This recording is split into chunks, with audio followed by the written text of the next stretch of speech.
সুমন্ত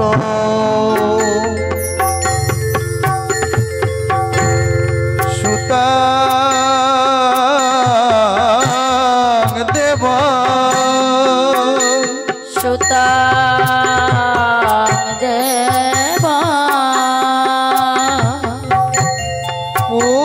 পূর্ণ ব্রহ্ম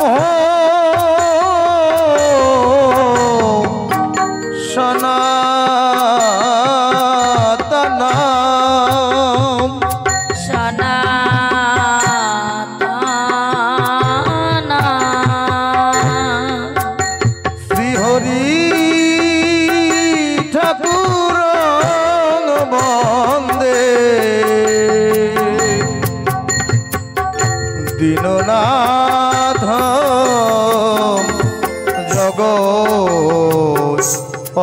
জগৎপতে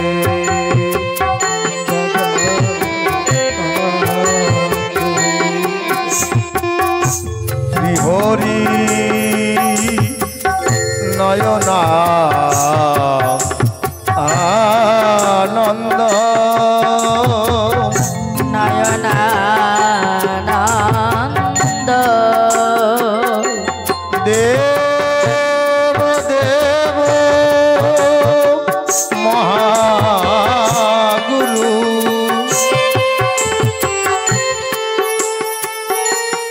শ্রী গুরু চরণ বন্দে বন্দে সর্বসিদ্ধি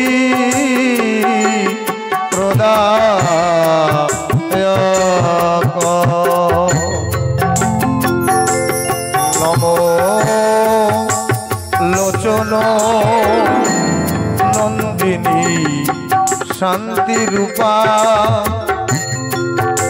ক্ষমা রূপা স্নেহ রূপম শুভঙ্করী জগত জননী দেবী মাতারা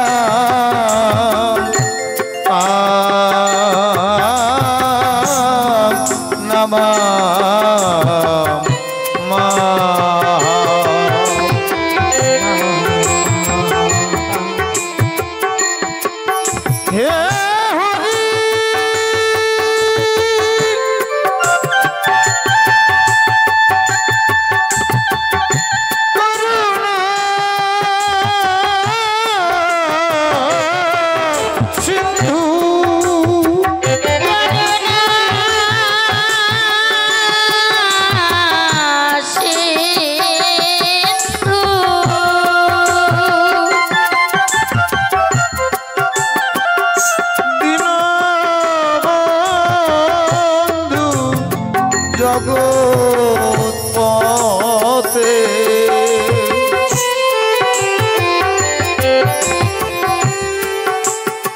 ওরা কান্তি নিবাসায় শান্তি হরি নমস্তুতে পতিতান পাবনে ভো যে গুরু সর্ব দেবানা সর্ব দেবানা শিব শঙ্কর রুদ্রেশ গুরু গুরু চন্দ্রয়েতে নমো নমো গুরু কৃপাহি কেবল সেই মাত্র বল পুরিবে মনের সাথ জনম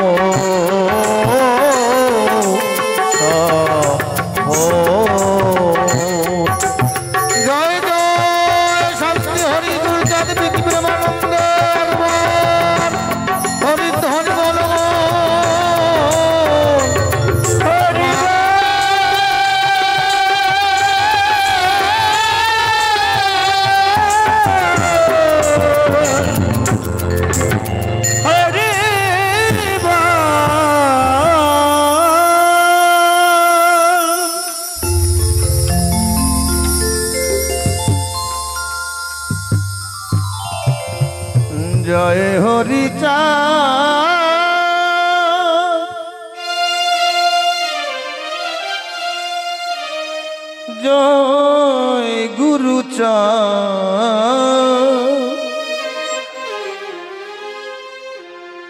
বিপদ নাশিতে এলে আপনি ভগবান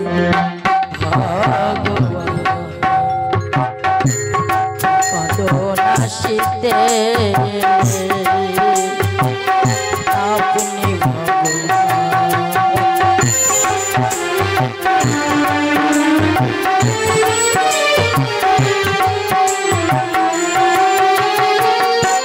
জয় জয় হরি জয় কৃষ্ণ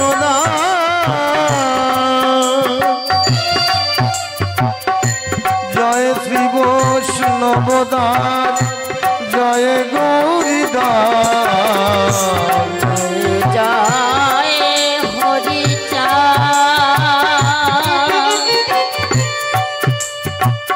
জয় কৃষ্ণ দাস জয় শ্রী বৈষ্ণব দাস জয় গৌরী দাস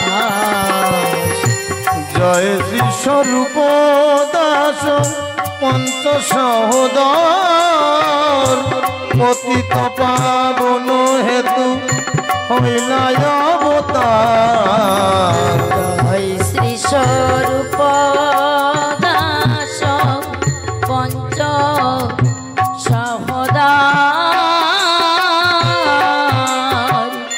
পতিত পাবন হেতু হইলায় অবতার জয় হরি জয় গুরু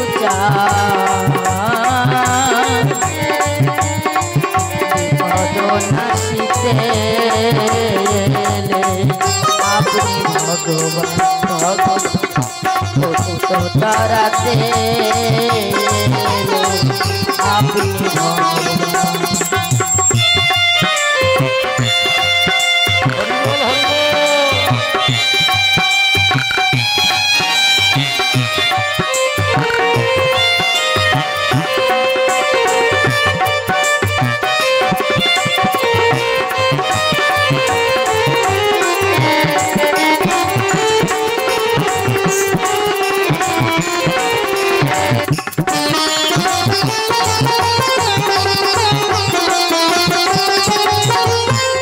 জয় জয়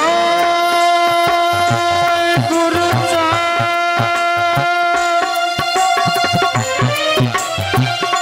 জয় রাম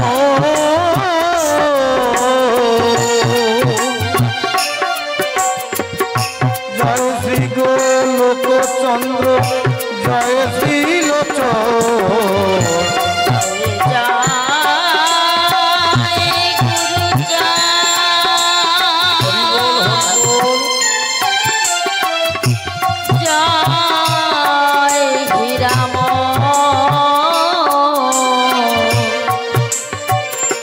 জয় শ্রী গোলোকচন্দ্র জয় শ্রী লোচন জয় জয় দশরথ জয় মিথুন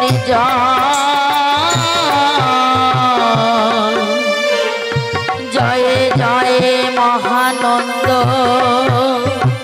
প্রেমানন্দ জয় লাটু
করি মোরে করয়া তোষা নিজ দাস করি মোরে করয়া তোষা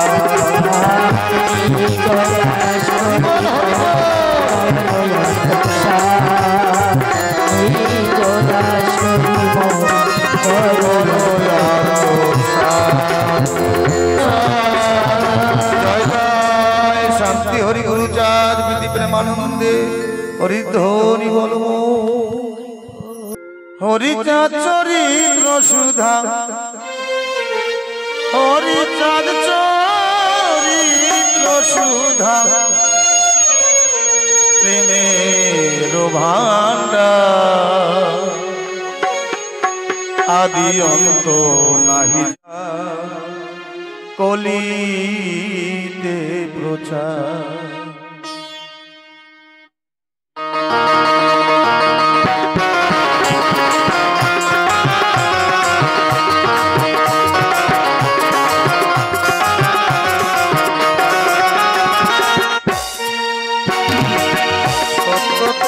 তারপরে শেষ হয় কলি ধর্ম কলি যুগ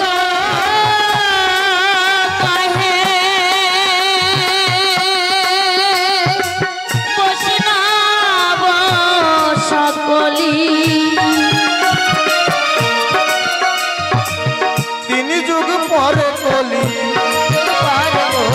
তিনি যুগ পরে কলি যুগে কনিষ্ঠ কনিষ্ঠ হইয়া হইল সর্বযুগ শ্রেষ্ঠ কনিষ্ঠ হইয়া হইল সর্বযুগ শ্রেষ্ঠ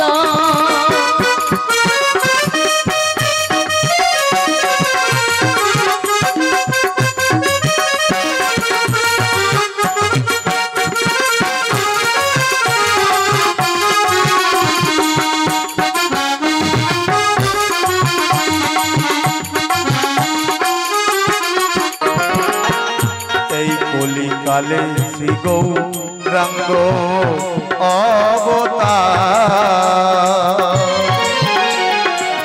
বর্তমান ক্ষেত্রে দারু ব্রহ্মরূপয়া যে যাহারে ভক্তি করে সে তার ঈশ্বর ভক্তি যোগে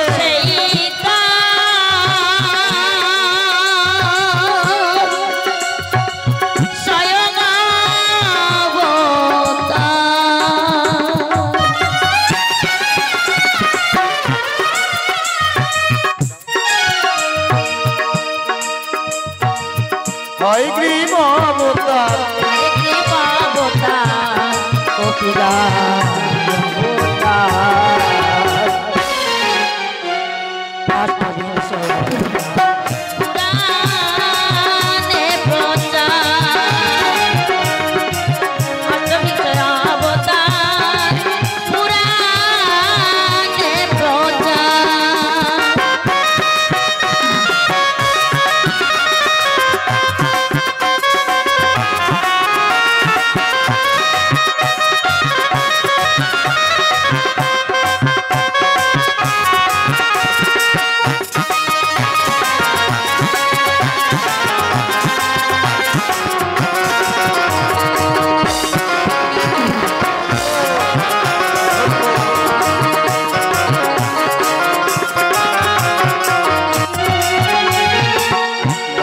কর্ম বরা হবা মনোহর হরি ভৃগুরাম রঘুরাম রাম অবতরী ঈশ্বরের অংশ কলা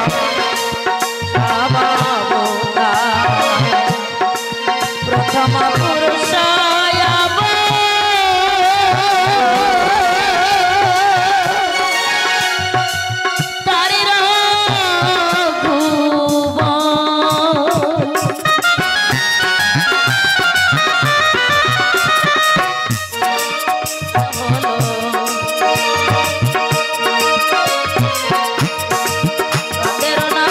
হলো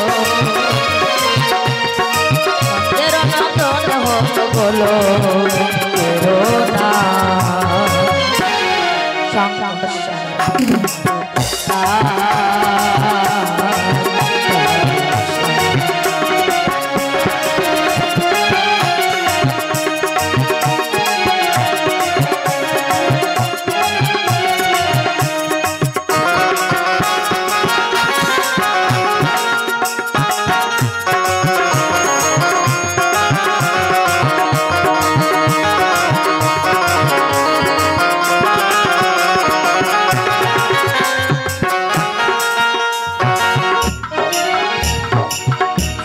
ঈশ্বরের অংশ পুরা নেরিরক্ষী বর্তমান দারু ব্রহ্ম অবতার কল্কি সব অবতার হতে রাম দয়াময়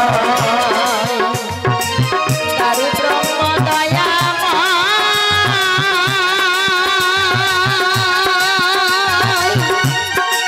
কৃষ্ণ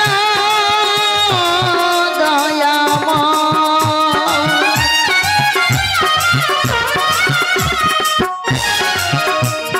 পূর্ণ ব্রহ্ম পূর্ণ নন্দ নন্দের নন্দ সেই নন্দ সখী হলো সতীর নন্দ সেই নন্দ সুত হলো সতীর নন্দ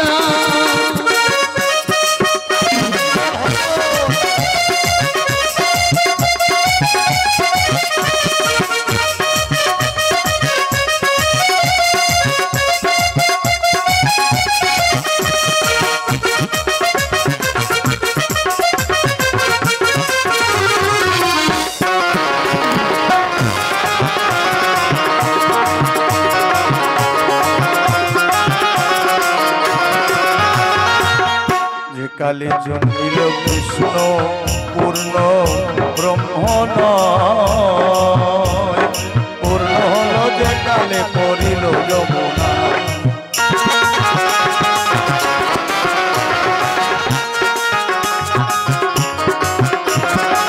শচী গর্ভে জন্ম লয়ে নাচিলেন পূর্ণ রাতে পূর্ণ না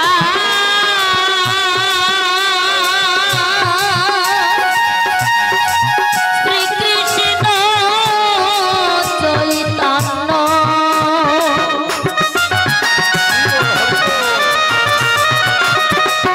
তখন হইয়া পূর্ণ তখন হইয়া পূর্ণ সন্ন্যাস করিলে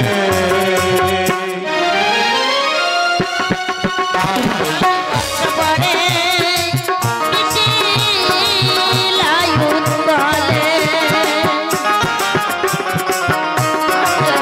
পরে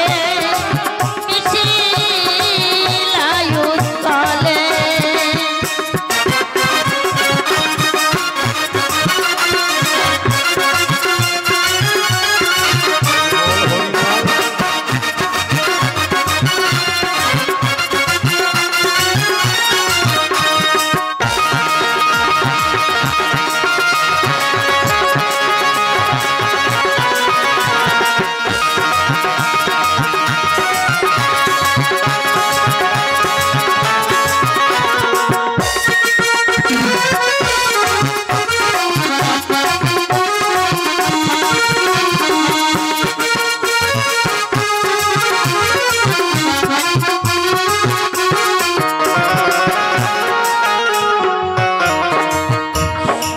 সকল হরণ করে তারে বলি হরি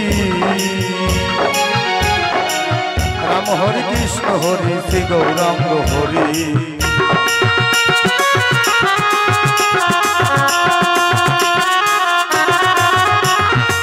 প্রেম দাতা নিত্যানন্দ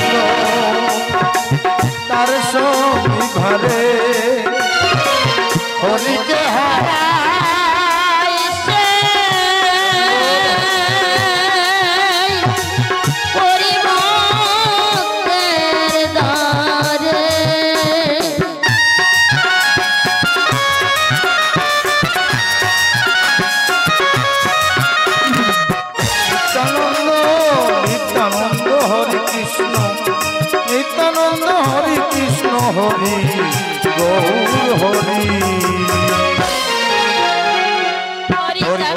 আসল হরি পূর্ণানন্দ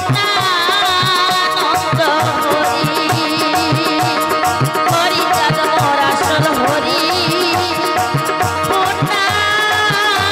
পূর্ণানন্দ হরি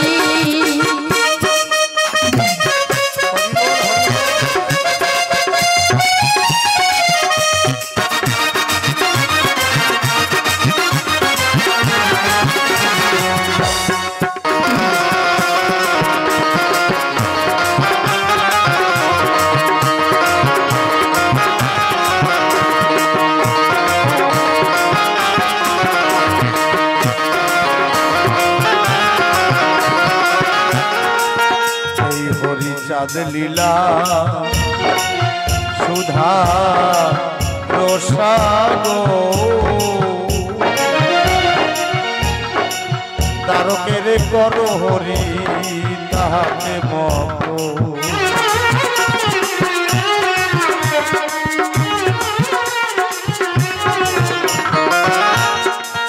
এই হরি চাঁদ লীলা সুধা রসাগো তারকের কর হরি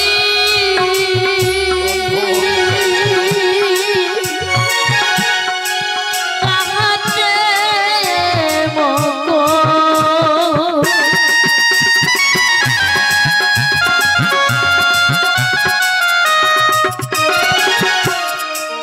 এই হরি চাঁদ লীলা হরি চাঁদ লীলা সুধা রসাগো তারকের কর হরি তাহাতে মত তারকের কর হরি তাহাতে মত তারকের কর হরি তাহাতে মত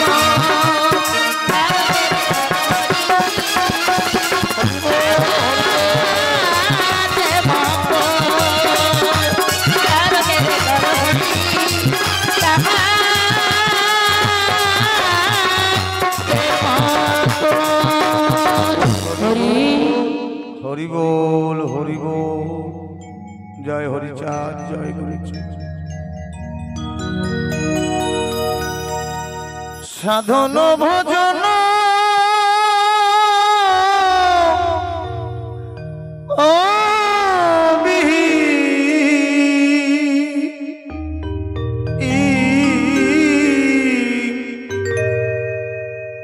অতি দিন মতি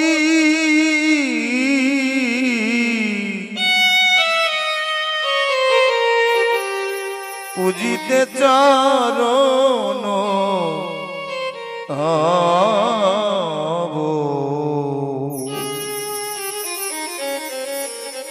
ও মনসাদ অতি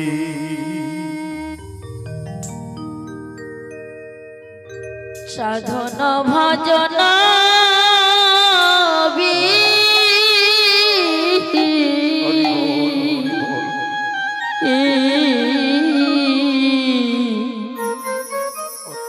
অতিদিন মতি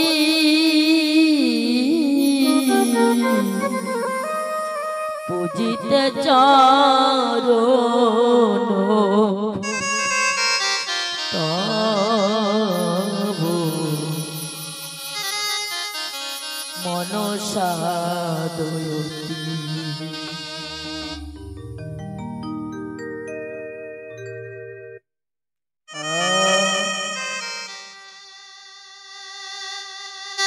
ভাবে পূজিতে কিছু নাই জানি তোমারে পূজিতে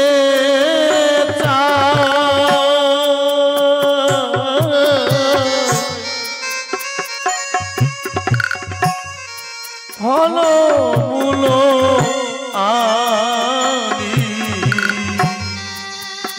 ভাবে পূজিতে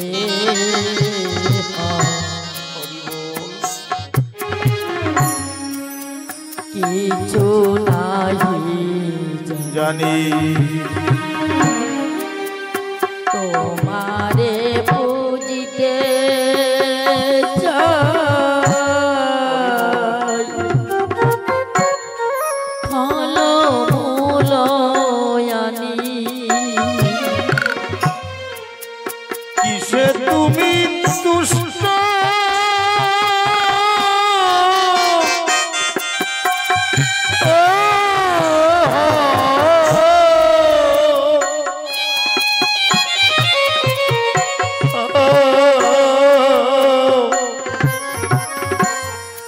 জানি না সন্ধ্যা কিসে তুমি তুষ্ট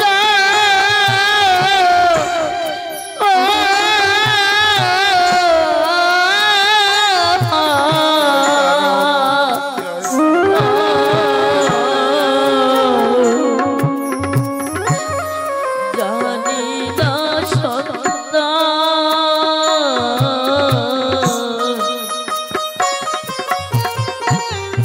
নিজ ইচ্ছা মতে করি পূজার বিধান নিজ ইচ্ছা মতে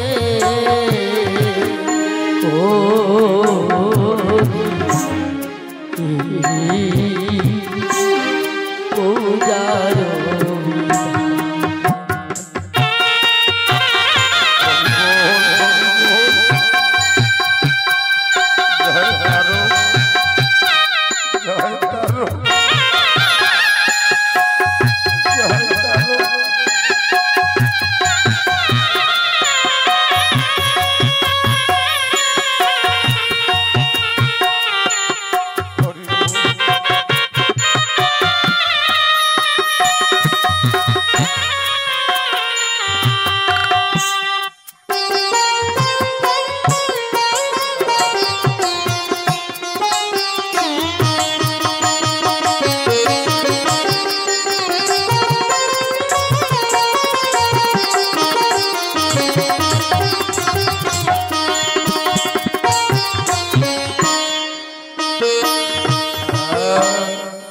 ক্ষমা করো ক্ষমা করো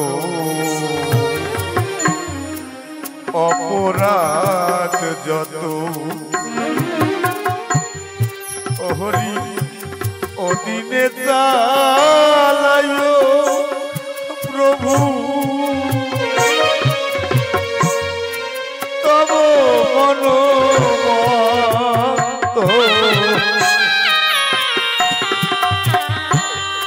ক্ষমা করো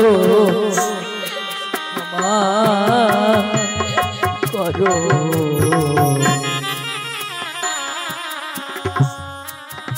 অপরাধ যত অদিনে চালায় প্রভু তব মনোমত ভক্তি নাই শক্তি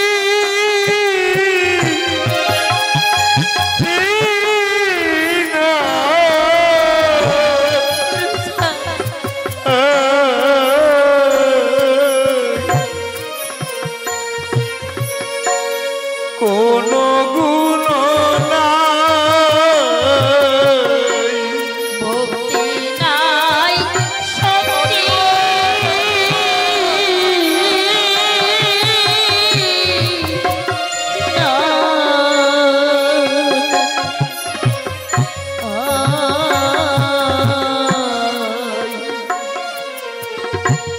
কোন গুণ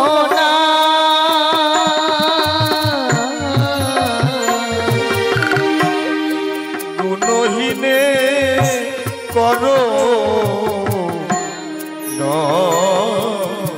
দয়া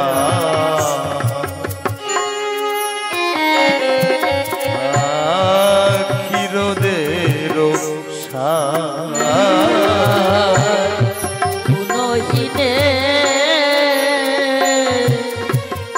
করো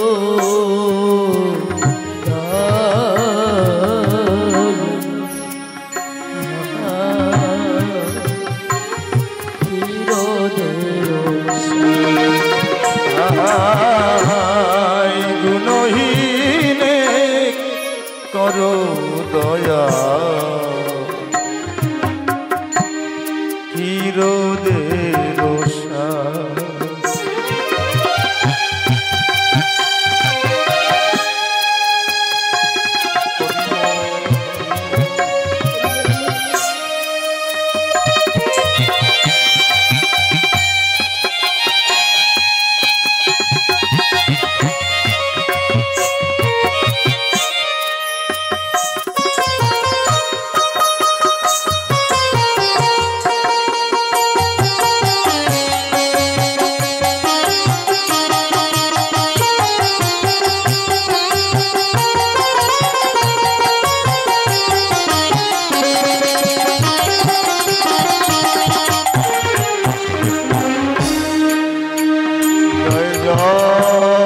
শান্তি হরি গুরুচাঁদ সত্যভামা হরি ধনী বলব মাতা পিতা ঠাকুরের ভক্তবৃন্দ প্রীতি প্রেমানন্দে হরি হরি বলব।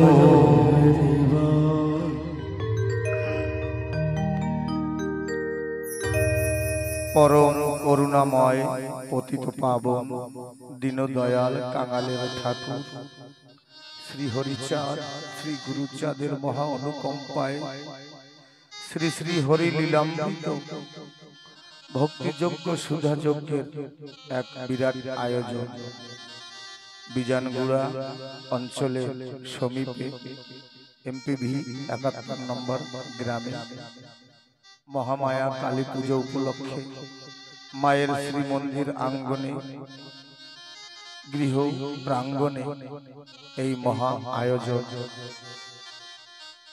মহাজন বলে থাকে পূর্বজগণের শ্রদ্ধাগণের পিতৃমাতৃগণের পূর্বের স্মৃতি বিজড়িত যদি কোনো সুকৃতি থাকে জনম জনমের সুকৃতির ফলে এই শ্রী শ্রী হরি লীলামৃতের কথা শ্রবণ পঠন কীর্তন হয়ে থাকে। আজ কলিযুগ, কোন যুগে এহেন লীলা দর্শন হয়তো এই চর্মচোখ দিয়ে করতে পারেনি। মালকানগিরিতে একটা প্রেমের জোয়ার তরঙ্গায়িত হচ্ছে, যমুনা গঙ্গা স্রোত বয়ে যাচ্ছে, মায়ের অসীম করুণা হয়েছে, মায়ের বড় ইচ্ছা হয়েছে শ্রী শ্রী হরি লীলামৃত কথা শোনার। তাই মায়ের কৃপা পাথেয় করে সকল ভক্তবৃন্দ ও ভক্তিমতী মায়েরা এই গ্রামবাসী বৃন্দ এই হরি লীলামৃতের আয়োজন করেছেন। এই মহা আয়োজনে দ্বাদশ পাগল সহ বিশ্বের সর্বধর্ম জাতি বর্ণ নির্বিশেষে সবাইকে এই তারকস্থলী থেকে গ্রামবাসীর পক্ষ হইতে সবার রাতুল চরণে ভক্তিপূর্ণ প্রণাম জানাই।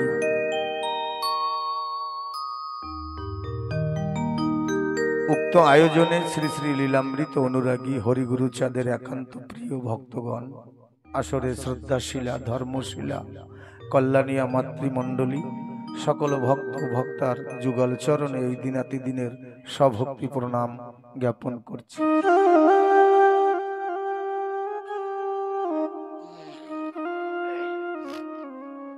অনুরাগ তুলসী নয়ন জল যুক্ত ফুল বেল পত্র তোমারে পূজিতে আমি নহে সিদ্ধ পাত্র। হরিগুরুচাঁদ সরি হয়ে কৃতাঞ্জলি নিজ গুণে পদে লহ আমারও অঞ্জলি। হে তারক চাঁদ, তোমাকে মস্তকে রেখে তোমাকে স্মরণ করে আজ এই অধম দুরাচারী মাদিসু ব্যক্তি আমি, ভক্তি প্রেমের লেশ মাত্র আমার মধ্যে নাই। আমার মা বাবার হয়তো কিঞ্চিৎ আশীর্বাদ বর্ষিত হয়েছিল আমার শির উপরে।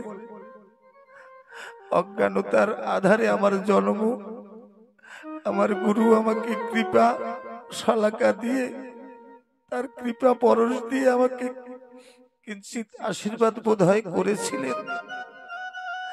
তাই তুমি কৃপা করে এই জায়গায় আমাকে স্থান দিয়েছ। সকল হরিভক্ত আমাকে কৃপা করে এই জায়গায় স্থান দিয়েছে। আমি সবার চরণের ধুলি সম। কবিগুরু একটা কলম দিয়েছেন, আমার মাথা নত করে দাও ভক্তের চরণ ধুলার তলে। আমার সকল অহংকার ডুবা হয়ে চোখের জলে। হে পতিতের ভগবান, কাঙালের ঠাকুর, তুমি আমার সকল অহংকার তোমার এই প্রেম রাশি দিয়ে, তোমার কৃপা বর্ষণ করে আমার নয়ন জলে আমার অহংকার তুমি ভাসিয়ে দাও। আমি যেন কখনো অহংকারের যশ মানে যেন আমি আবিঝত্ত গ্রহণ না করি। তাই তারক চাঁদ, তোমার চরণে এই নিবেদন। নম নম। কবি সর্বোত্তম শ্রী তারক রসময় বাণী আশীর্বাদ পেয়ে মনসাদ মিটাইলে এ ধরায়। হরি করে দয়া দিয়ে পদ ছায়া, আপন লীলার কথা লেখালো বৃত্তান্ত। হরি লীলামৃত মহাপুণ্যময় গাথা। প্রণমী চরণে তোমায় হে রসরাজ, প্রেমিক রত্নাকর, বিশ্ববাসীকে দিলে উপহার তুলনা নাই যার। সৃষ্টি মথিয়া শ্রেষ্ঠ সম্পদ আনিলে চয়ন করি, হরি গুরু চাঁদ রূপে দিলে চিনিয়ে পতিতের কান্ডারি। হে তারক চাঁদ, কোটি জন্ম যদি তোমাকে প্রশংসা করি,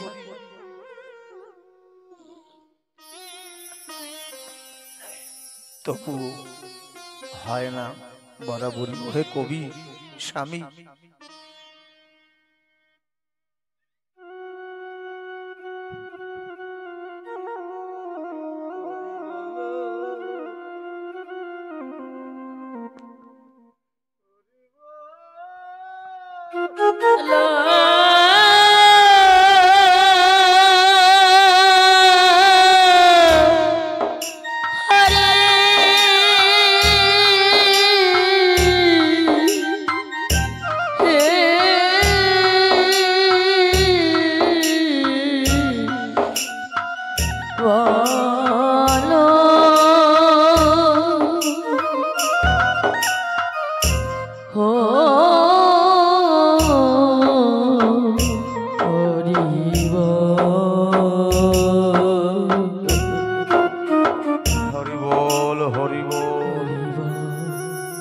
ওহে কবি স্বামী, অতি ক্ষুদ্র আমি কেমনে জানাবো প্রীতি। কোন গুণে বলো বাসনা সকল পুরাইবে বিশ্বপতি। হে চির মহান কর কৃপা দান, উদ্দেশ্য পুজিব তোমা। তুমি কবি ধন্য, আমি যে নগণ্য, আমারে করিও ক্ষমা। দয়া করে মোরে শ্রীপদ নখরে ভ্রান্ত মুড়ে দাও ঠাই। ভবে যত আশা মনেরও পিপাসা হরি নামে মিটাই। তুমি কবি গুরু, আমি অতি ভীরু, কীটস্য কীটের সম। নাহি প্রেম ভক্তি দিনহীন অতি, শ্রীপদে জানাই নম। আকুল পরাণে তোমারও চরণে শরণ লইনু আজ। দিয়ে পদধূলি মুছে যত কালি, কথা কও রসরাজ। তারক চাঁদের চরণে দিয়ে ভার ঝাঁপ দিয়ে এলাম অকুল সমুদ্রে। জানি না কতটা করুণা তোমার, কৃপা তোমার। যদি তোমার মনে হয়, যদি তোমার এক ফোঁটা নয়ন জল তোমার চরণ পর্যন্ত পৌঁছায়, তুমি আশীর্বাদ করিও দান।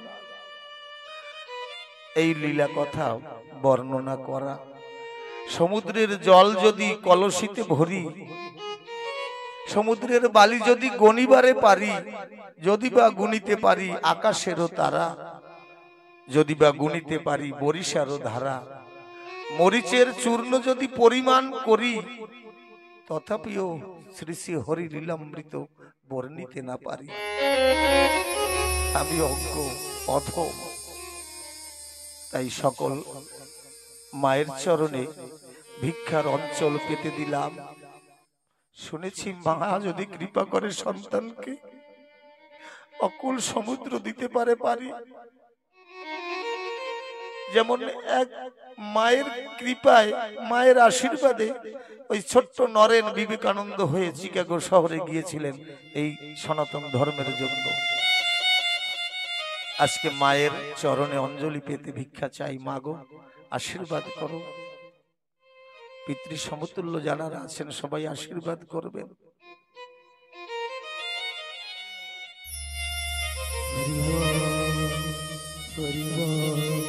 পঙ্গুজন লঙ্গে গিরি বুবা কথা কয়, অন্ধজন চক্ষে দেখে মহৎ কৃপায়। বাজিকর ছায়াবাজি দেখায় বিপুল, নাচাইতে পারে তারা কাষ্ঠের পুতুল। বালকেরা খেলে যেন করি খেলা দান, নানা ভাবে পড়ি করি গড়াগড়ি যান।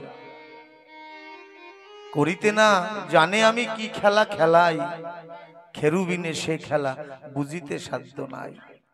কোন একজন বিদ্রোহী কবি কলম দিলেন, খেলিছ এ বিশ্ব লয়ে বিরাট শিশু আনো মনে। হে বিশ্বের মালিক, তুমি ছোট্ট শিশু হয়ে এই শশাগর পৃথিবীকে নিয়ে তুমি খেলা করো আনো মনে। তোমার খেলার পুতুল সকলে আমরা, তাই আমরা জানি না কি খেলা আমরা খেলি, সেই জানে। তুমি শ্রোতা, তুমি বক্তা, তুমি গুণীজন, কৃপা করে দিও গুরু রাতুল চরণ। তুমি জেনো ঠাকুর আমি কাঙাল, তুমি দয়াল, রাখিও এই মনে। আমি অভাজন, তুমি মহাজন, রাখিও। তাই সবার চরণ ভরসা করে, দয়াল হরিচাঁদের চরণ ভরসা করে ঝাঁপ দিলাম অকুল সাগরে।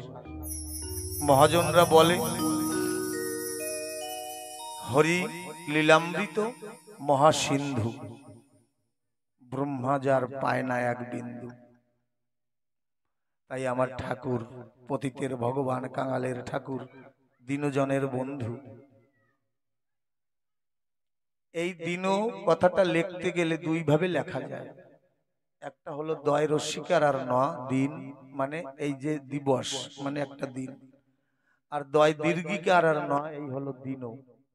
এই দিন কথার অর্থ হলো যখন সংসারের মায়া সকল খেলাধুলা ছেড়ে শ্মশানে যাব, সেই দিনকার আমার আত্মজীবন যারা সকলে, আমি যার জন্য এত পরিশ্রম করেছি, আমার প্রেয়সী প্রণয়নী, তাকে কত অঙ্গীকার করেছি তার সঙ্গে, সে আমারে ওই বাহির বাড়ি পর্যন্ত এসে বিদায় দিয়ে দেবে। আমার যে সন্তান সে শ্মশান পর্যন্ত আমাকে বিদায় দেবে। শ্মশান যাত্রীরা আমাকে অন্ত্যেষ্টি ক্রিয়া করে আমাকে ওখানে বিদায় দিয়ে চলে আসবে। তখন আমার সম্মুখে অগাধ অন্ধকার, অচেনা পথ। সেই দিনে আমি দিনও, আবার কেউ থাকবে না জগতে। তাই সেই দিনের দিনও বন্ধু তুমি, আমার কেউ নাই। সেই দীনবন্ধুকে ডেকে শুধাই, সেই দীনবন্ধু দয়াল হরিচাঁদ। অন্ধেরে দেখাতে পথ, দুঃখী জনের আশা, ব্যতীতের ব্যথা নিতে মুখে দিতে ভাষা, প্রাণহীনে দিতে প্রাণ, মৃতে দিতে সারা, ওরা কান্দি অবতীর্ণ হরি মনচোরা। আমার এই হরিচাঁদ ঠাকুর, আমরা যুগ যুগ ধরে অতল তলে নির্যাতিত, নিষ্পেষিত, কত অবজ্ঞা, কত লাঞ্ছনা, কত ব্যথা সহ্য করে এই জাতিটা শুধু একটা আশায়, একটা আশা কত পানে চেয়ে ছিল যে কোনো একদিন, কোনো না কোনো দিন ঠাকুর আসবে আমাদের ডাকে, ঠাকুর নামবে আমাদের ডাকে। আমাদের চোখের জল নামতে নামতে যখন ভক্তগণ অনুরাগ ভরে আর্তনাদ জানাইলেন, ঠাকুর আর রইতে পারলেন না। ঠাকুর নেমে এলেন এই পতিত জাতির তরে। তাই ঠাকুর বললেন, যেখানে অতিশয় অজ্ঞান অন্ধকার সেখানে বড় জ্ঞান প্রদীপ দরকার। তাই হরি এসেছিলেন ওড়াকান্দি গায়ে, বিশ্ব হবে আলোকিত তাহারি প্রভায়। আজ হরিচাঁদ ঠাকুরের ভাবাদর্শে সারা বিশ্বের মানুষ আলোকিত, চলার পথ পেয়েছে, তারা নিজের স্বাধীনতাকে চিনতে পেরেছে। এই চারটা যুগের মধ্যে এই কলিযুগটাকে বৈষ্ণব মহোদয় কেন শ্রেষ্ঠ বলেছেন? কারণ এই কলিযুগে যেমন স্বাধীনতা আছে, এই স্বাধীনতাটা কোনো যুগে ছিল না। তাই ধন্য কলিযুগ কহে বৈষ্ণব সকলি। এই স্বাধীনতার কারণে আজকে আমরা ঠাকুরের করুণায় কৃপায় সকলে বসতে পেরেছি, যার যার নিজস্ব স্বাধীনতা পেয়েছি। তাই ঠাকুর বলছে, যেখানে অতিশয় অজ্ঞান অন্ধকার, আমরা অন্ধকার নিয়ে দলাদলি না করে যদি একটু সকলে মিলে চেষ্টা করি একটা আলোর রশ্মিকে আনতে, কারণ হাজার বছরের অন্ধকার একটা আলোর ফুলকিতে নিমিষে অন্ধকার দূরীভূত করে দিতে পারে, আলোকে পরিণত করতে পারে। তাই এখন হরিচাঁদ গুরুচাঁদের কৃপায় এই পুষ্প উদ্যানে মতুয়া দর্শন পুষ্প কাননে সুন্দর সুন্দর আলোকিত, সুন্দর সুন্দর প্রস্ফুটিত শ্বেত পদ্ম ফুটেছে, যারা দিকে দিকে হরিচাঁদের নাম, গুরুচাঁদের নাম, পাগলদের আদর্শ বিস্তার প্রচার করছে। অনাদিবাবুর একটা গান আছে না, হরিচাঁদ কল্পবৃক্ষে গুরুচাঁদ শাখা, দেখো কত সুন্দর ফুল ফুটে আছে যায় গো দেখা। আমরা যেদিকে তাকাই, কিছুদিন আগে একটা খবর প্রচার হয়েছিল, একজন রাষ্ট্রপতি এই নিচু জাতির জন্য 27 বছর জেল খেটেছিল। এই নিচু জাতির স্বাধীনতা দেবার জন্য, ভারত ভূমিতে নয়, পশ্চিম দেশে। ভদ্রলোকের নাম নেলসন ম্যান্ডেলা। ওই দেশে সাদা মানুষ আর কালো মানুষের নিয়ে রেশারেশি, যা আমাদের ভারত ভূমিতেও আছে। যারা বর্ণ সংকর, তারা অন্য কোনো জাতিকে পাত্তা দেয় না। ওই নেলসন ম্যান্ডেলা 27 বছর জেল খাটার পরে যখন মুক্তি পেলেন, ওই নিচু জাতির জন্য লড়লেন। যখন ওনাকে সকলে ভোট দিয়ে জিতালো, ওই দেশের রাষ্ট্রপতি ঘোষণা করলেন, তখন রাষ্ট্রপতি ঘোষণা করলে সকল অফিসাররা ওনাকে নিয়ে একটা হোটেলে ভোজনের তরে গিয়েছিলেন। সেখানে গিয়ে ভোজন করছিলেন, সম্মুখে একজন ভিআইপি অফিসার, উনিও ভোজন করছিলেন। তখন ওই ম্যান্ডেলার আনুষঙ্গিক জানারা, অ্যাসিস্ট্যান্ট জানারা বললেন, ওনাকেও আমাদের টেবিলে ডেকে নেই। ম্যান্ডেলা বললেন, হ্যাঁ ডাকো। ওনাকে ডাকলেন, আসুন আমাদের টেবিলে বসে একসাথে খাই। ওই ভদ্রলোক যখন টেবিলে বসে খাচ্ছিলেন, তখন ওনার ওই হাতে যে গ্রাস উঠাচ্ছিল, হাতটা কাঁপছিল এমনি ভাবে। ওইভাবে খেয়ে উনি ওখান থেকে প্রস্থান হয়েছেন। পরে নেলসন ম্যান্ডেলার পিএ যিনি ছিলেন জিজ্ঞাসা করছেন, স্যার উনি তো শরীর দেখে মনে হচ্ছে রোগাগ্রস্ত নয়, তবে হাত কেন কাঁপছিল? ওই নেলসন ম্যান্ডেলা বলছেন, আমি যখন জেলে ছিলাম, ও তো ছিল হায়ার কাস্ট, মানে উচ্চ পদের, পশ্চিম দেশের রাঙা ফর্সা মানুষ, আমি হচ্ছি কালো মানুষ। ওই জেলে উনি অফিসার, ওই জেলের উনি অফিসার, উনি হলেন জেলার। আমাকে যখন থালে করে আহার দিতেন, ওই থালে, আহারের থালে, ওই খাবারের থালে ওই জেলার প্রস্রাব করে দিতেন আমাকে। আমি ওই প্রস্রাব সরিয়ে সরিয়ে আমি খাবার খেতাম, আর চোখের জলে ভাসতাম। যে আমি তখন বলতাম, হে আমার যদি কেউ থেকে থাকো তোমরা জগতে, আমাকে যদি কেউ শক্তি দান করার মতো ভগবান থাকো জগতে, আমাকে শক্তি দাও, আমি যেন নিজে না মরে যাই। কারণ এত এত যন্ত্রণা মানুষের সহ্য করতে পারে না, এত হেয় ভাব মানুষের প্রতি মানুষের। যদি আমি কালো মানুষ তাই বলে কি আমার খাবারের থালায় প্রস্রাব করে দেবে? ওই নেলসন ম্যান্ডেলা স্বপ্নে দেখেছিল আমার দয়াল গুরুচাঁদকে। গুরুচাঁদের একটা কথা আছে, যত থাকে দুঃখ তবুও রাখবি হাসি মুখ। দেখিস একদিন এই হাসি মুখের কারণে আমার বাবা হরিচাঁদ কৃপা করবে। মতুয়ারা সমাজে কত ঘাত প্রতিঘাত সহ্য করে, তবু চোখের জল তাদের কম হয় না। ঠাকুর বলছে মুক্তি সাধনের জন্য এ সাধনা নয়, মতুয়া ধর্মটা মুক্তির জন্য নয়, মুক্তি সাধনে এ মতুয়া ধর্ম নয়। অসংখ্য বন্ধনের মধ্যে সদানন্দময়। আমার মতুয়া ভাইরা কত কষ্ট কত ব্যথার মধ্যে তারা আনন্দে আছে। কোন এক ভাবুক গান লিখেছিল না, চোখের জলে মিশায় হাসি দিব তোমায় আদরে। তারা কাঁদে কিন্তু মনের মধ্যে তাদের অনাবিল আনন্দ। ঠাকুর বলছেন বাহুতে রাখিবে বল চক্ষে প্রেম জল। আহা, মতুয়াদের কি ভাবধারা! ওই নেলসন ম্যান্ডেলা বলছে সেই দিন আমি গুরুচাঁদ ঠাকুরের আদর্শ মেনে নিয়েছিলাম, প্রতিজ্ঞা করেছিলাম যতদিন শ্বাসে শ্বাস থাকবে আমি গিয়ে এই নিচু জাতির তরে আমি কিছু করব। কোথায়?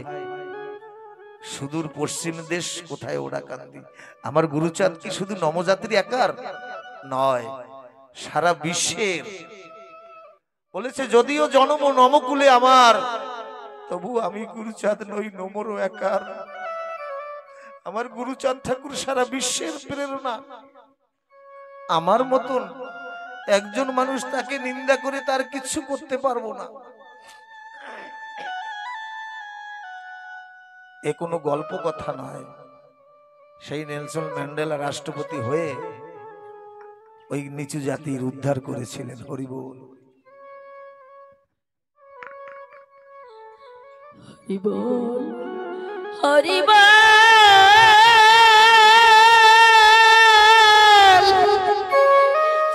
হরি বল, হরি বল। গুরুচাঁদের কথা। তবে দুঃখ এখানে, সকল কথায় ব্যথা ভরা, কোন কথা বলবো? সকল পথে কাটা বিছানো, কোন পথে চলবো? মানুষ হয়ে মানুষকে তিরস্কার করে, কোন ধর্মের কথা এটা?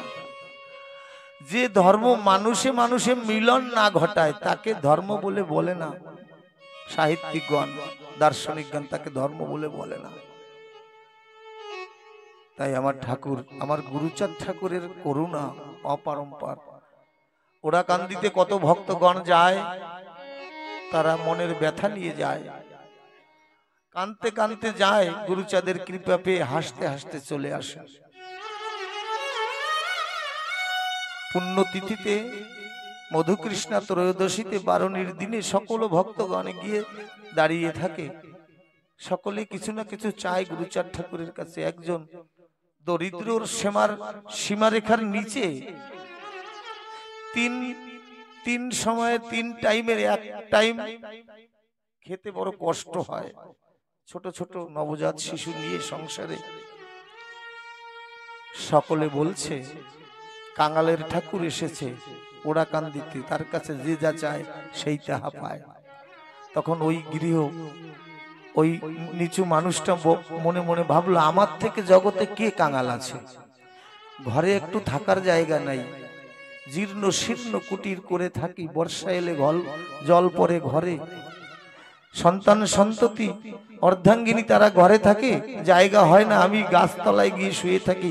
আমার থেকে বড় কাঙাল কে আছে? আমি যাই না দেখি ওড়াকান্দিতে। গিয়ে দেখে অসংখ্য ভক্তের ভিড়, লাইন লেগে গুরুচাঁদ ঠাকুরের কাছে কামনা বাসনার জন্য দাঁড়িয়েছে, প্রণাম করছে, চোখের জল দিচ্ছে। গুরুচাঁদ ঠাকুর হাসি মুখে আশীর্বাদ দান করছে। এইভাবে করতে করতে ওই কাঙাল মানুষটা দূরে দাঁড়িয়ে আছে, দেখছে গুরুচাঁদ ঠাকুর সবাইকে কৃপা করছে, সবাই তো চোখের জল দিচ্ছে, আমি কি দিব?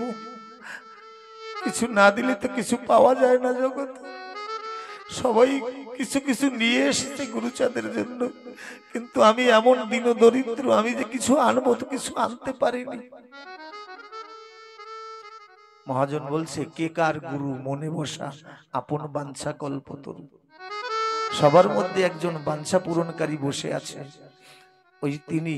ওকে বলছে, কেন রে, তোর যে সুন্দর সুন্দর দুটো গঙ্গা যমুনা গড়ে দিয়েছে, গুরুচাঁদ ঠাকুরের কাছে গিয়ে বল, কত লোকে পোজে তোমায় শ্রদ্ধা অর্ঘ্য দিয়া, আমি তো এসেছি দয়াল চোখের জল নিয়ে, আমার চোখের জল ছাড়া আর কিচ্ছু নাই।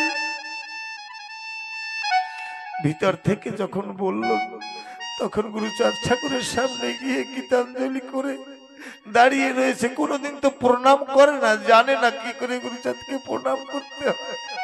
গুরুচাঁদকে দেখে জ্যোতির্ময় মনে হচ্ছে। বলছে, শুনছি ভাগবত পুরাণে ঠাকুর যুগ যুগ ধরে শুনে এসেছি, দেখিনি। কি চাবো, ঠাকুর তো পেয়ে গেছি, আর কি চাবো ঠাকুরের কাছে। তবু দরকার রুটি, কাপড়, ঘর। গুরুচাঁদ ঠাকুর বলছে, কি রে, খালি কাঁদবি, কিছু বলবি না? সকলে কিছু না কিছু চেয়েছে, তুই কিছু চাবি না? বলে, তোমাকে একটু নয়ন ভরে দেখিনি জন্মের মতো, তোমাকে দেখে মনে হচ্ছে তোমার সঙ্গে কত জন্মের পরিচয় আছে, তোমাকে আমি চিনি, তুমি আমার আপন, তোমাকে একটু জন্মের মতো একটু দেখে নি। গুরুচাঁদ বলছে, এইবার বল বাবা। বলে, আমি তো এসেছিলাম, আমি সবাই সকল কিছু চেয়েছে, ধন মান ঐশ্বর্য রোগের আরোগ্য, আমি কিচ্ছু চাই না বাবা, আমি বড় দিনহীন কাঙাল, তুমি যদি একটু আশীর্বাদ করো, আমার যদি একটা ছোট ঘর হয়, তাহলে আমি ওই ছোট ছোট বাচ্চা কাচ্চা ছেলে পেলেদের ওদের একটু রাখতে পারবো। গুরুচাঁদ ঠাকুর বলছে, হবে, তবে একটা কর্ম করতে পারবি? বলে, বলুন।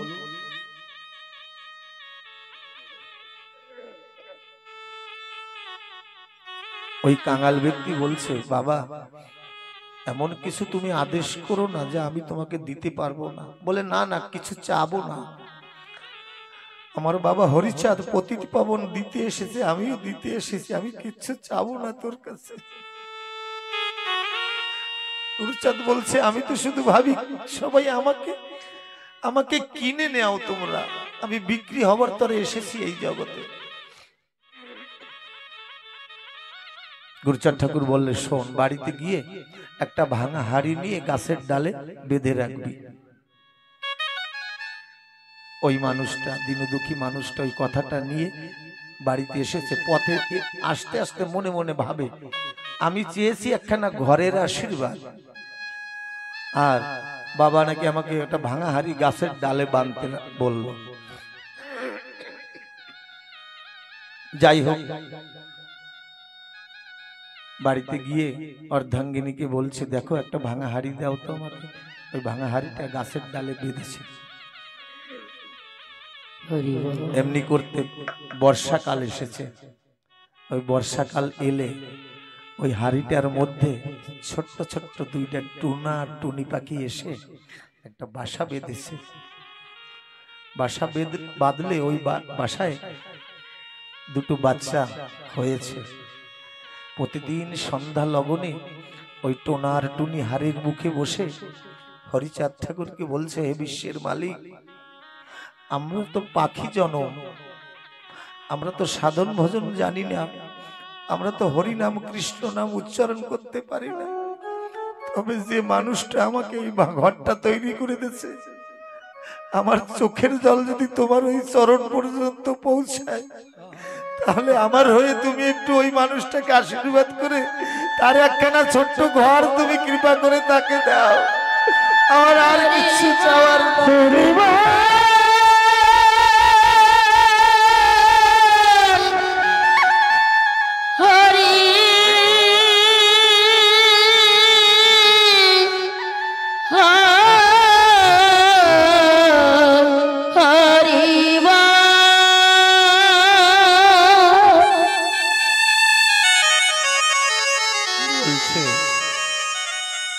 তার কিছুদিনের মধ্যেই ওইখানকার যিনি নায়েব ছিলেন ওই কাঙাল মানুষটাকে তলব করে ওনাকে একটা ওই নায়েবের আওতায় একটা ভালো কাজ দিয়েছে।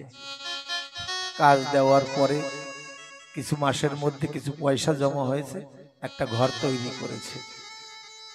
কিন্তু মনে সংশয় রয়েছে, গাছের ডালে হাড়ি বাঁধা, তার বিনিময়ে আমি একটা ঘর হলো, কারণটা কি? আবার সামনের বছর মধুকৃষ্ণা ত্রয়োদশীতে ওই মানুষটা হরি বলতে বলতে ওড়াকান্দিতে গেলেন। গুরুচাঁদ অমনি ভাবে লাইন দিয়ে সকল ভক্তগণ আশীর্বাদ নিচ্ছে। পরে গিয়ে প্রণাম করে গুরুচাঁদকে ঠাকুরকে বলছে, বাবা এবার বলুন তো ঘরের সঙ্গে গাছের হাড়ি বাঁধার তাৎপর্যটা কি? বলে, পাগল, এই সংসার দেওয়া নেওয়ার সংসার। কৃপা হলো কিছু দিয়ে পেতে হয়, কিছু করে পেতে হয়, তারকে বলে কৃপা। কিন্তু আমরা ঠাকুরের কাছে শুধু চাই, কিন্তু তাকে কিছু দেই না। ঠাকুর কি বলছে? আমার অশ্বিনীকর্তা বলছে, প্রেম নগরে হয় তার বসতি। ঠাকুর কেমন জায়গায় থাকে? প্রেম নগরে হয় তার বসতি। ও যার প্রেমেতে আরতি, প্রেমিক বড় ভালোবাসে, প্রেম শূন্য দেখলে লুকায়, মনের মানুষ ধরা মন রে ফেরা মুখের কথা। আমার ঠাকুর কি বলছে? ঠাকুর বলছে, ফুলের তুল্য সুন্দর নাই, ফুল যে প্রস্ফুটিত হয়। ভাবের তুল্য হরি পূজা নাই, বাহিরের কানে দিয়ে তালা, ভাবের ফুলে গাঁথবি মালা। সে মালা দিবে হরির গলে, পাবে হরি মন স্থির হলে। যেমন দিয়েছিলেন মৃত্যুঞ্জয় ভগিনী, সুন্দর সুন্দর ফুল গেতে ঠাকুরকে দিয়েছিলেন। কোথায়? মৃত্যুঞ্জয়ের বাড়িতে মল্লকান্দিতে, আর ঠাকুর ওড়াকান্দি বসে পেয়েছিলেন। তাই মতুয়া দর্শনটা হলো এই, কোনো আনুষ্ঠানিকের দরকার নাই, কোনো যাগযজ্ঞের দরকার নাই, কোনো মন্ত্রতন্ত্রের দরকার নাই। শুধু আর শুধু যদি নয়ন জল দিয়ে বাঁধা যায় ঠাকুরকে ভক্তি করে, তাহলে আমার ঠাকুর প্রসন্ন, আমার ঠাকুর খুশি হয়। একদিনের লীলামৃত কথা, সকলে আমাকে ক্ষমা সুন্দর দৃষ্টিতে দেখবেন। মনে তো অনেক বাসনা জাগে, কত কিছু বলার, কিন্তু সময়ের ঘড়ি টিক টিক টিক, সময় বহিয়া যায় নদীর স্রোতের ন্যায়। যে ইহা না বুঝিল ধিক তারে শতধিক। আমার জীবনের সময়টা চলে গেছে। আমি আজ থেকে 15 বছর আগেই আমার অন্তিম দিন এসে গেছিল। হরিভক্তের করুণায় আমি বেঁচে আছি। সকল ভক্তগণ আমাকে কৃপা করেছে, তাই মনে অসীম বিরহ, যে প্রতিদিন প্রতি সময় যদি আমি ঠাকুরের কথা বলতে পারি। যেমন কবিগুরু ছিলেন রাজেন্দ্র সরকার, বাক্যসিদ্ধ ছিলেন। পার্শ্বদগণকে বলছেন, পঞ্জিকাটা দেখতো, আমি ঠিক রাত্র 12টার সময় আমি তরি খুলবো। কবিগুরু রাজেন্দ্র সরকার, মা কালী যার বাধা ছিলেন। সন্ধ্যা লগনে বলছে, একটু চণ্ডীখানা নিয়ে আয় তো। শিষ্য সামন্তরার সন্তানরা বলছে, বাবা তুমি রাত্র 12টার সময় তোমার প্রাণ পাখি উড়ে যাবে, এখন আর বই পড়ে কি হবে? রাজেন্দ্র সরকার বলছে, আমি মরার পূর্ব মুহূর্ত পর্যন্ত আমি পড়ে যাব, এর পরে যদি ঠাকুর আমাকে জগতে আনে, এসেই আমি বলা শুরু করব, আমি আর গ্রন্থ পড়ব না। আমার তো সে ক্ষমতা নাই, তবুও মনে ইচ্ছা, কারণ এই সংসার আশা অসার, সার হলো এই হরিকথা কৃষ্ণ কথা। তাই মানবকুলে আসিয়া যশমন্ত সুত হয়ে জন্ম নিল সাফলা নগরী, প্রচারিল গুরু গম্য সূক্ষ্ম সনাতন ধর্ম, জানাইল এ জগত ভরি। হরি বল, হরি বল। পতিত পাবন দয়াল শ্রী হরিচাঁদ পতিতের ভগবান কেন? আমার তারক গোসাই কেন লিখছেন গুরুগম্য সূক্ষ্ম সনাতন ধর্ম? আসুন একটু চেষ্টা করি, অল্প একটু সময়, তারপরে আমরা সকলে মিলে ওড়াকান্দির দিকে রওনা হব। লিখলেন গুরুগম্য সূক্ষ্ম সনাতন ধর্ম। সূক্ষ্ম কথাটা বলা লাগতো না যদি ওর মধ্যে না ঢুকতো আবর্জনা। কারণ যখন ছিল সনাতন, এই সনাতনী দর্শন যা অতি পবিত্র ছিল তা, এই সনাতনী যখন ছিল তখন কিন্তু ধান হতো না মাঠে, চাল হতো, চাল। যখনই এই সনাতনের মধ্যে কলুষ ঢুকে পড়েছে তখন থেকে কিন্তু এই চাল হওয়া বন্ধ হয়ে ধান হওয়া শুরু হয়েছে। আমার কথা না, বেদের কথা, অধ্যয়ন করে দেখবেন। সনাতন, এই সনাতনী দর্শন যা অতি পবিত্র ছিল তা, কিন্তু যখন থেকে হিন্দু ধর্ম হয়েছে নামকরণ, ওই হিন্দু ধর্ম নামক পথ পেয়ে বিভিন্ন কুসংস্কার কুমন্তব্য ঢুকে গেছে সনাতনের মধ্যে। হিন্দু শব্দটা গীতায় নাই, মহাভারতে নাই, ভাগবতে নাই, উপনিষদে নাই, বেদে নাই হিন্দু শব্দটা। কিন্তু আমরা গর্ব করি বা আমাদের জাতির মুকুট আমরা সবাই সম্বোধন জানাই আমরা হিন্দু। এক শ্রেণীর মানুষ ব্রাহ্মণ্যবাদ আর মনুবাদী, যা হলো সনাতনের মূল ব্যাধি। সমাজের যারা বহুজন 85% মানুষকে শাসন শোষণ করতেন, তারা সমালোচনার দিকে আপনারা কেউ নেবেন না, এটা ইতিহাস। যে শুনতে এসেছি লীলামৃত পাঠ, এ কথা বলছে কেন, হিংসামূলক কথা নয়, ইতিহাস জানা দরকার। গভর্নমেন্ট, আজকে আমরা বাঙালিদের এই দুরবস্থা কেন? বাঙালিরা এক জায়গায় থাকতে পারতাম, কেন থাকিনি? তারা জানতে পেরেছে কোন জাতিকে, কোন জাতির মেরুদণ্ড যদি ভাঙতে হয় তাহলে আগে তার মাতৃভাষা কেড়ে নিতে হবে। তাই আমরা বাঙালিরা একই বঙ্গদেশের থেকে আসা, কেউ উড়িষ্যায়, কেউ অন্ধ্রপ্রদেশে, কেউ গুজরাট, কেউ মহারাষ্ট্রে, আজকে বাঙালির ঘরের সন্তানরা বাংলায় লক্ষ্মীর পাঁচালী পড়তে পারে না, কত কষ্ট। তাই ইতিহাস, জাতির ইতিহাস একান্ত জানা দরকার আমাদের। আমরা যুগ যুগ ধরে দর্শন, ধর্ম, কত কিছু এখনো আমরা শ্রবণ করছি। মহাজনরা, দার্শনিকরা কি বলছে? চোখ বন্ধ করে মেনে নেওয়াকে ধর্ম বলে। আমার তারক গোসাই কি বলছে? দর্শন দেখো, গুরু করো জানকে, পানি পিও সানকে। গুরু যিনি হবে, আমার অধিকার আছে। আমি শ্রদ্ধেয় পারিবাবুর সঙ্গে বহুদিন ঘুরেছি। আমার বাবা আমাকে বলতো একটু দীক্ষা নেই, আমি বল না, আমার মনের মানুষ যিনি, গুরু করো শত শত, গুরু মন্ত্র করো সার, যে ঘুচাবে মনের আধার, আমি দায় দেব তার। আমার যে মনের মানুষটা হবে, আমার যে মনের আধার দূরীভূত করবে, আমি তাকেই গুরুকরণ করব। আমি মনে মনে রাত্রে গভীর নিশীতে পরম পিতার কাছে চোখের জলে ভাসতাম যে আমাকে কি কেউ গ্রহণ করবে না? আমার এই জীর্ণতরীর কাণ্ডারে কি কেউ হবে না? হয়তো ঠাকুর ডাক শুনেছে, তাই আমার গুরুদেব, আমার শ্রীমদ বাবা হরসিদ পশ্চিমবাংলায়, উনি কেমন কেমন করে না জানি কৃপা করার তরে এই মালকানগিরিতে এসেছিল। ওনার সাথে আমার কোনো পরিচয় ছিল না। তাই মহাজনরা বলছে, গুরু করো শত শত, মন্ত্র করো সার, যে ঘুচাবে মনের আধার, দায় দেবতা। আমার অশ্বিনীকর্তা বললেন না, কররে মন মানুষ বর্ত, নিত্য মানুষের সাধনা। অনুমান কায়া শূন্য, ছায়ার কেন করো ভাবনা। আমরা রামকে অশ্রদ্ধা করি না, কৃষ্ণকে অভালোবাসি না, মহাপ্রভুকে মানি, আমরা কাউকে অশ্রদ্ধা করি না। আমার তারক গোসাই বলছে, চিত্ত দাও একজনকে, বৃত্ত দাও সবাইকে, ভালোবাসো সবাইকে, কিন্তু মনটা এক জায়গায় দাও। এখানে সকলে যারা এসেছেন, সকলে হরিবোলা নয়, সকলে মতুয়া নয়। তাই বলে অনুষ্ঠানটা সবার, ধর্মটা যার যার, ধর্মটা যার যার, অনুষ্ঠানটা সবার। এখানে আসলে মতুয়া হতে হবে না, হরিবোলা হতে হবে না। তারক গোসাই কত সুন্দর স্বাধীনতা দিয়ে গেছেন, যে যাহাকে ভক্তি করে সেই তাহার ঈশ্বর, কোনো বাধা নাই। আমার ঠাকুরের আজ্ঞায় রয়েছে, কাহারও ধর্ম নিন্দা করিও না। তবে কিছু সংখ্যক, সব মত পথে রয়েছে, কিছু সংখ্যক মানুষ আছে জিজ্ঞাসু ভক্ত। আমি বলবো না যে সমালোচনা করে, আমি তা বলবো না, জিজ্ঞাসু ভক্ত। অনেকের মনে জিজ্ঞাসা আছে, হরিচাঁদ ঠাকুর কি পূর্ণ ব্রহ্ম? নিচু কুলে কি জব আসে কখনো দয়াল অবতার? জিজ্ঞাসা আছে।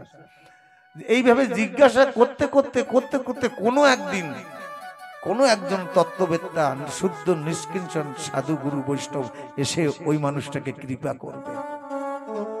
তখন তার কৃপা পরশ দিয়ে, তার শলাকায় দিয়ে ওই মানুষটার জিজ্ঞাসু ভক্তের মনের জ্ঞানের প্রদীপটা জ্বালিয়ে দেবে। সেই দিন বুঝতে পারবে যে সকল একাকার।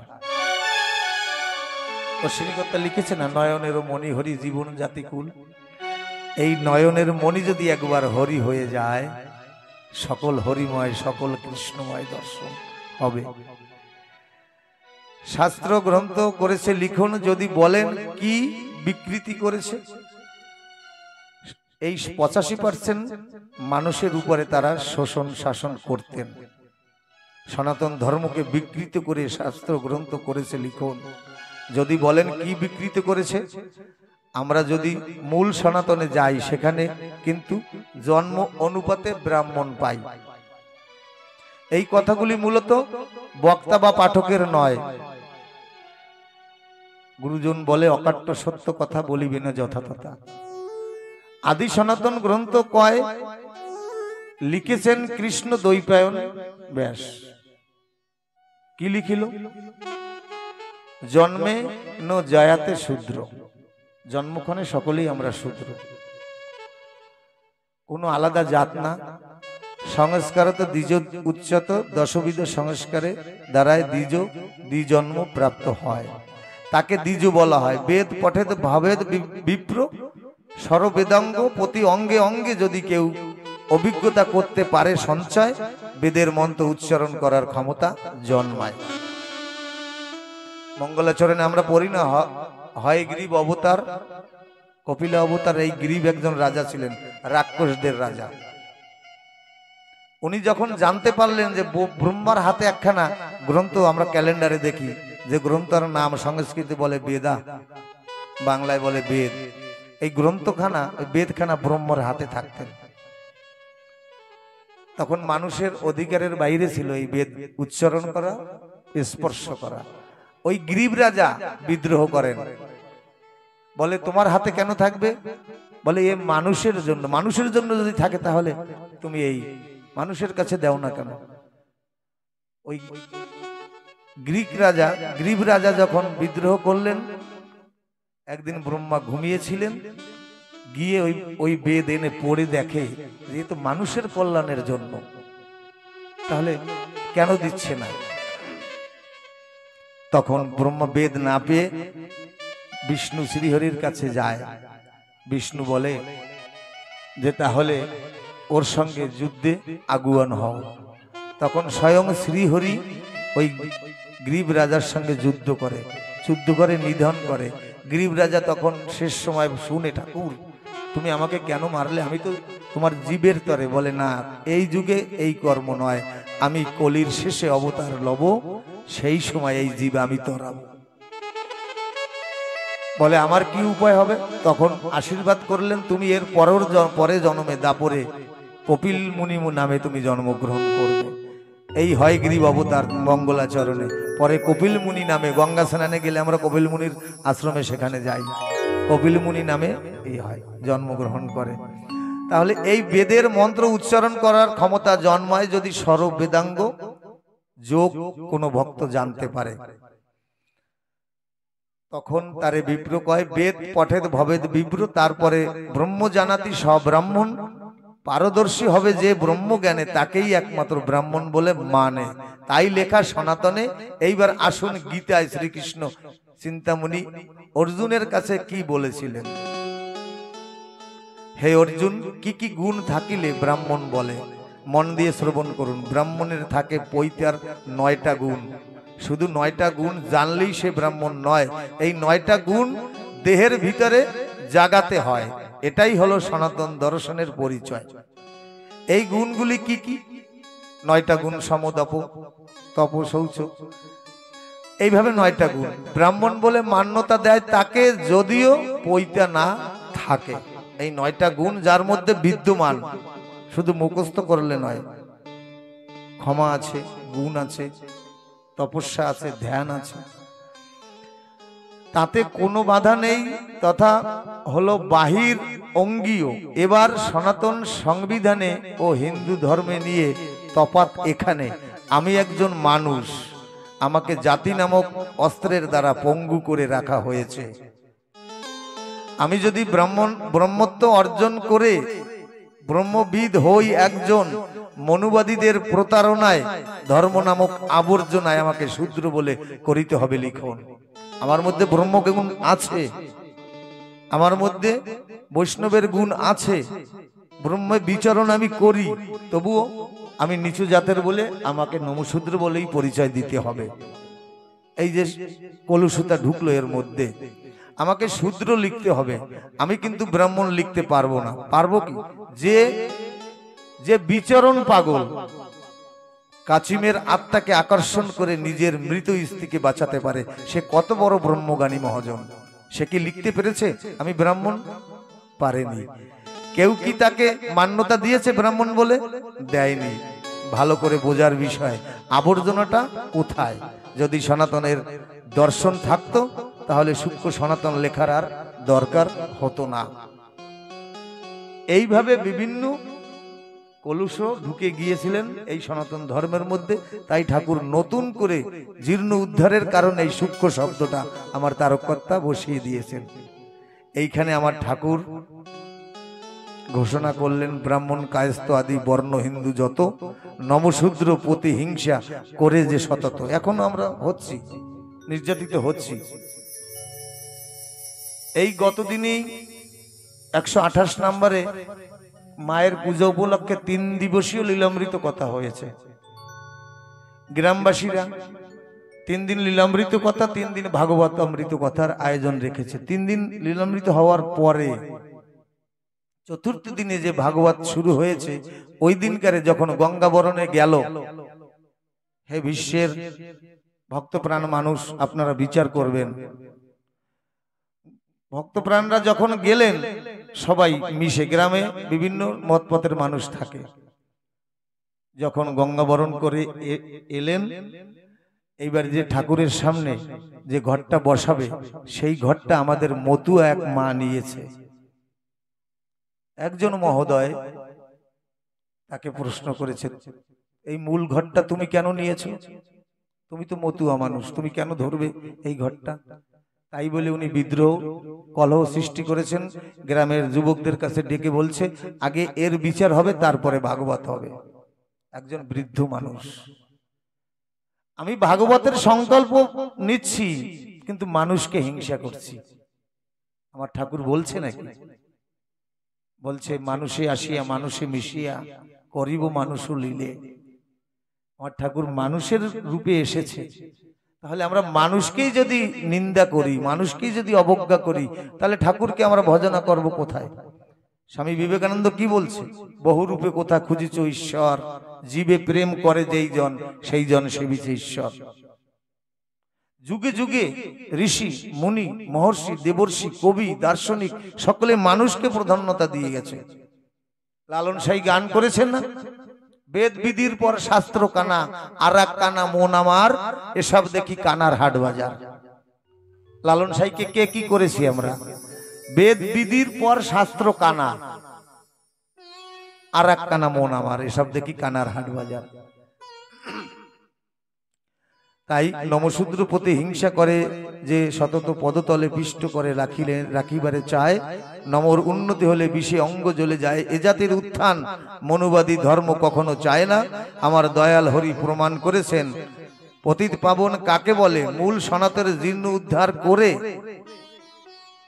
সূক্ষ্ম সঠিক সহজ করে করুণার তরে বিতরণ করলেন সকলের কাছে।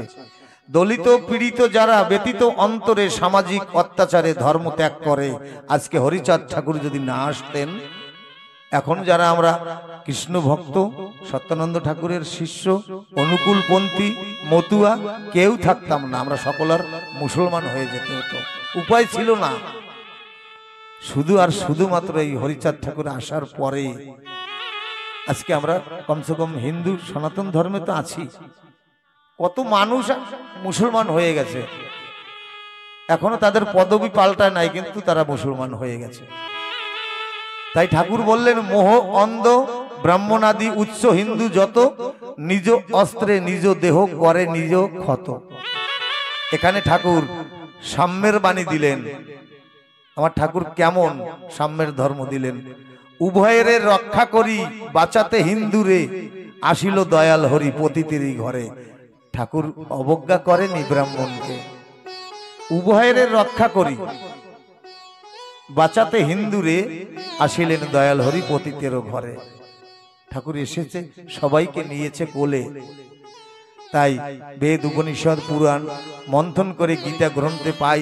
একটু গীতার মধ্যে যাই। অনাদির আদি গোবিন্দ বলেন, হে অর্জুন, জং জং বাপি সং ভাবং ত্যাজত্যন্তে কলেবরং তং তমৈবত সদা তদ্ভাব ভাবিত।